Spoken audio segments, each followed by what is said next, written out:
মালিক, ছাগলের ছাল ছাড়ানোর মতন তো আমারও পুরো ছাল ছাড়িয়ে দিলে গো।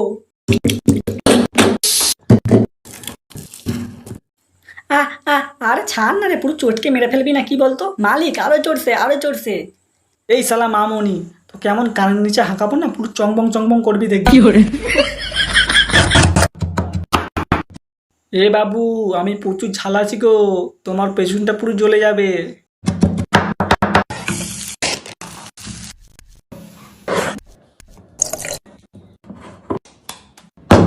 ও বাবা গো, মরে গেলাম গো।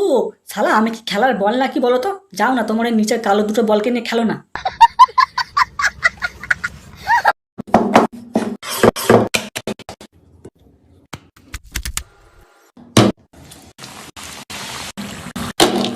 বন্ধুরা, তোমরা যদি এমন ধারা বানিয়ে খেতে চাও তাহলে আমাকে লাইক দিয়ে সাবস্ক্রাইব করে দাও।